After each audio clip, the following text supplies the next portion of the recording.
So you've got a Swedish group that doesn't have English as its natural language, writing some of the greatest English pop songs of all time. Det är ganska enkelt, vad man säger.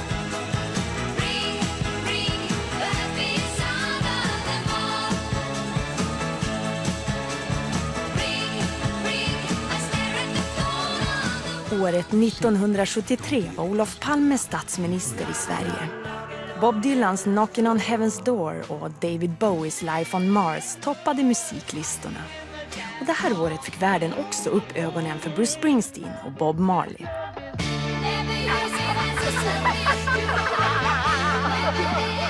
Och i Sverige förberedde sig de här 4 personerna på att erövra världen. Vi satt ju och humma och sjöng någon slags blajtexter, var och en olika texter till när man sitter och lirar liksom. Men den där grejen fanns inte med från början. Det är en sak som kom till i studion, själva riffet. ABBA släppte det här året en singel. Första låten med den speciella ljudbild som skulle bli deras signum. Och på några år hjälpa till att göra dem till världens bäst säljande grupp. Vi började skriva låtar tillsammans, Björn och jag. När kan det ha varit? 67, 68 kanske. 66, jag har svårt att komma ihåg det. Bara för att göra det.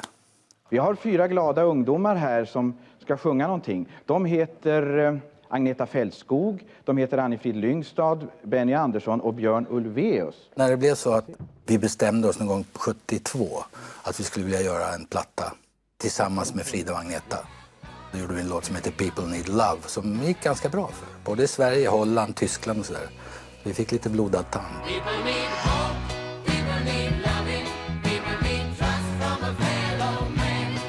Micke, jag lyssnar på. Ska vi ta tejpen då, Name of the Game?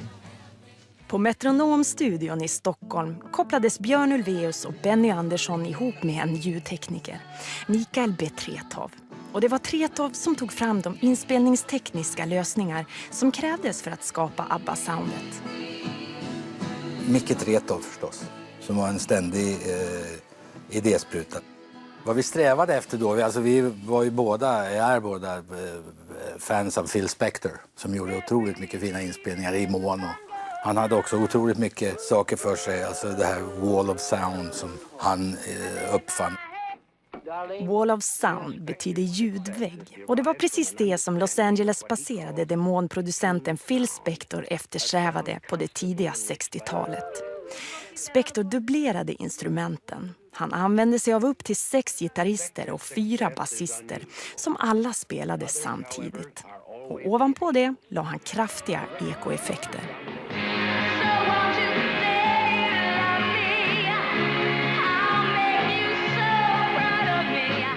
ABBA hade inte råd att ta in så många musiker som krävdes för att uppnå Spectors Wall of Sound. Men Tretow uppnådde samma resultat fast på ett annat sätt. Han spelade istället in de olika instrumenten flera gånger, la upp dem på olika spår och med hjälp av en bandspelare och lite tejp uppstod ljudväggen. Så när vi hade spelat in det tyckte jag det här är bra. Då tyckte han att vi spelar in det en gång till. Hela kompet, trummor, bas, gitarr, piano, rubbet. Men så lindade han tejp på tonhuvudet på bandspelaren så att tejpen skulle gå aningen annan speed. Och i och med att han lindar på den här tejpen så blir det blir inte exakt utan den är ju liksom lite svajig på något sätt när tejpen går över. Det var inte kristallklart ren.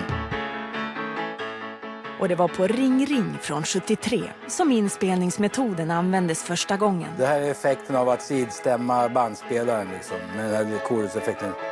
Så här låter ett piano. Det liksom, jag vet inte, det blir betydligt öppnare, skönare ljud.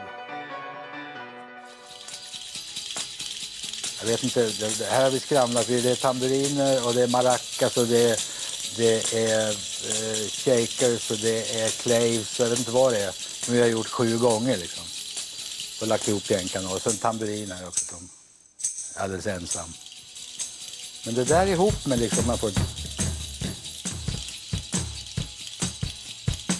Det var inte bara piano, gitarr och slagverk som dubbades. Det som verkligen skapade ABBA-soundet var hanteringen av Anni-Frid Lyngstads och Agneta Fältskogs röster. Här har en annan sak som också vi använde mycket. Tjejerna fick sjunga långa såna här körer. Det tyckte de inte var kul. De skulle göra alla stämmer flera gånger, vet du. Att jobba mycket med sång, att göra många stämmer i den mån det finns plats för det liksom, och låten tillåter det. Så den inspirationen kommer ju från, dels vad man själv tycker, men sen är jag en gammal Beach Boys-fan.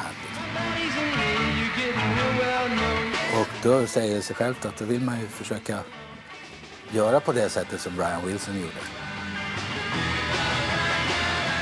Abbas plats i musikhistorien beror förstås på det starka låtskrivandet, men också på deras ljudarbete. And you can't look at ABBA records without looking at the engineering and the sound techniques. The Beach Boys had done Pet Sounds, the Beatles had done Sgt. Pepper, but a lot of the techniques that ABBA used really were the first time used on pop records. And that's what makes their records very, very, very different. ABBA har sålt över 400 miljoner skivor och säljer faktiskt fortfarande ett par miljoner varje år.